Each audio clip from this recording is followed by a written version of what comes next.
नमस्ते दोस्तों, जोहार। नागपुरी पाठशाला चैनल में आप सभी का बहुत बहुत स्वागत है।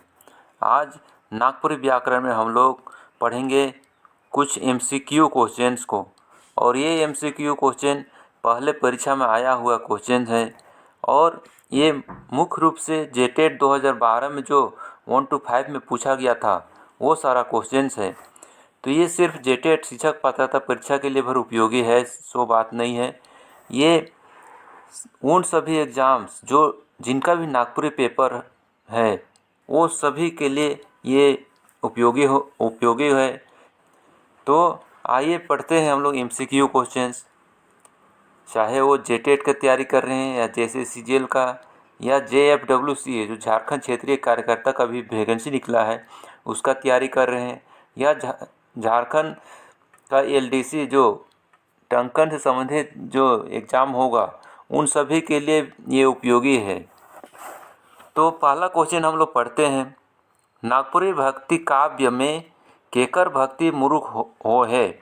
नागपुरी भक्ति काव्य का जो हम लोग नागपुरी में पढ़ते हैं उसमें किसका भक्ति मुरुख मतलब कि बहुत ज़्यादा हुआ है। तो राम सीता का, सरस्वती लक्ष्मी का, राधा कृष्णा का, शिव पार्वती का। तो इसका सही आंसर होगा राधा कृष्णा का। राधा कृष्णा का भक्ति काव्य में बहुत ज़्यादा उनका वर्णन है या भक्ति के बारे में बताया गया है। अगला क्वेश्चन है चोंगरे कर सही अर्थ का है के। चोंगरे कर सही अर्थ का है के। पहला ऑप्शन है चूमा करे, दूसरा ऑप्शन हाथ झुकाए, तीसरा ऑप्शन है चोराए, चौथा ऑप्शन है चोचमाए। तो चोंगरे कर सही आंसर है हाथ झुकाए। हाथ को कोई भी चीज़ में घुसा कर निकालते हैं या फिर कुछ करते हैं तो उसको चोंगरे बोलते हैं। और ये क्वेश्चन भी जेटेट 2012 में 1 to 5 में पूछा गया क्वेश्चन है। अगला क्वेश्चन है आँख फूटल सहाय मुदा अंजनी नी सहाय। कहावत का सही अर्थ का है के। ई कहावत का सही अर्थ बताना है। आँख फूटल सहाय, आँख फूटल मतलब कि आँख अगर फूट गया है तो सहा जाता है, उसका दर्द जो है सो हम सह लेते हैं। मुदा लेकिन अंजनी नी सहाय। अंजनी क्या होता है? अंजनी मतलब कि हथेली में जितना हम लोग कुछ लेते हैं, कोई भी वस्तु को अगर हाथ में रखते हैं तो वो अंजनी होता है, तो उतना भी नहीं सहाता है, इसका कहने का मतलब है। तो इसका ऑप्शन है सोप तपलिक सही ले तैनको दुख नहीं सहेग। दूसरा ऑप्शन है तैनको दुख नहीं सहेग। तीसरा ऑप्शन है भारी कष्ट में पड़े। चौथा ऑप्शन है बड़ नुकसान सहेग मुदा छोट नहीं। तो इसका सही अर्थ होगा बड़ा नुकसान तो सह लेते हैं लेकिन छोटा नहीं सहाता है। तो इसका सही आंसर होगा बड़ नुकसान सहेग मुदा छोट नहीं सहाय। अगला क्वेश्चन है पावस राग कौन महीना चलते गीत गावल जाएला। पावस जो राग है, पावस राग किस महीना में गाया जाता है? ऑप्शन है आषाढ़, दूसरा ऑप्शन है भादो, तीसरा ऑप्शन है कुवार, चौथा ऑप्शन है अगहन। तो पावस गीत को कौन महीना में गाया जाता है? तो इसका सही आंसर होगा आषाढ़। आषाढ़ का महीना में पावस गीत को गाया जाता है। और ये भी क्वेश्चन जेटेट 2012 में 1 to 5 का जो एग्ज़ाम हुआ था उसमें पूछा गया था। तो यहाँ पर पावस गीत के बारे में थोड़ा सा जान लेते हैं कि पावस गीत कैसा गीत है। पावस आषाढ़ मास कर चढ़ते ही पावस राग के गीत आरंभ हो जाते हैं। पावस क्या है? पावस एक गीत है और जिसको आषाढ़ माह का जैसे शुरुआत होता है उसी समय इस गीत का आरंभ होता है। वर्षा ऋतु में इस राग के धुन और लय एक से हो जाते हैं। वर्षा ऋतु में वर्षा का जो राग है, धुन है, वो इस गीत के साथ एक साथ मिल जाते हैं। यह पुरुष प्रधान गीत है। इसमें प्रायः वर्षा, श्रृंगार, वीर, विरह आदि भाव के गीत ओज गुण में गाए जाते हैं। पावस कैसा गीत है? तो ये पुरुष प्रधान गीत है और इसमें प्रायः वर्षा, श्रृंगार, वीर, विरह आदि भाव के गीत ओज पूर्ण ढंग से गाए जाते हैं। जैसे गरजत में करत शोर, बरसत जल करत जोर, धक धक जीव करे, पिया परदेस बहुरत नहीं मोर गुया।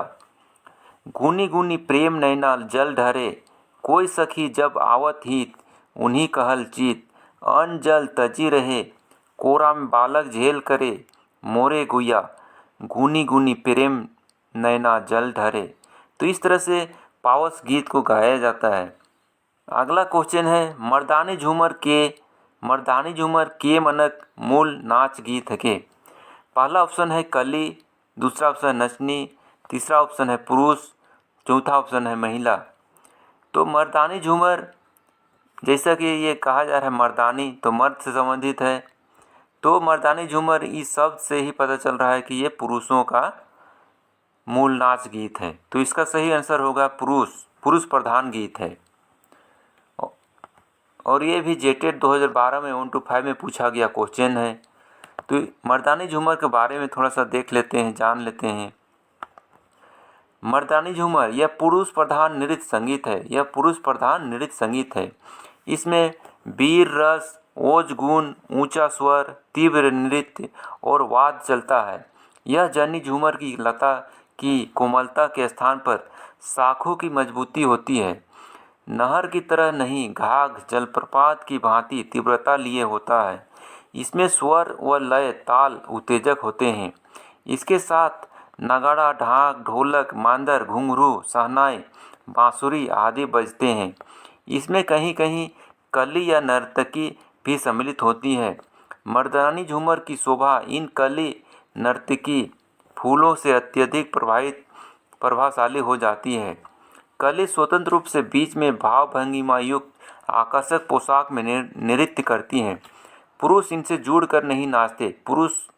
पुरुषों के गाए गीत को कली दोहराती है। इसमें कली की मर्यादा को बनाए रखा जाता है।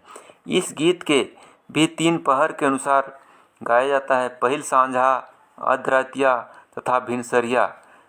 3 पहर के अनुसार इस गीत को गाया जाता है। राग चलते हैं। एक पहिल सांझा राग का मर्दानी झूमर का उदाहरण यहाँ पर देख सकते हैं। झमके झोटिया बोले, नाक के बेसरी हिले, हाय रे गोरी के देखलो मोय, कोयल डगरे कतना जल भरे, तुम्बा तो भभके पानी जल छिरियाए, हाय रे आंबा तो बिरिछा तरे बुचू, हाय रे आंबा तो बिरिछा तरे बुचू, कांदई झारो झार, चलू पति के खोजार। तो इस तरह से मर्दानी झूमर का गीत चलता है। और पहिल सांझा, अधरतिया, भिनसरिया, इस तरह से 3 पहर के अनुसार इसका राग चलते हैं। तो आज का क्लास यहीं समाप्त करते हैं। वीडियो अच्छा लगा तो लाइक, शेयर और कमेंट करेंगे। और कमेंट में ये करेंगे कि क्या पढ़ना है और किस तरह से पढ़ना है, उस तरह चीज़ को कमेंट कर सकते हैं। तो आज का क्लास समाप्त करते हैं। मिलते हैं अगला वीडियो में। तब तक के लिए धन्यवाद। जय हिंद, जय झारखंड।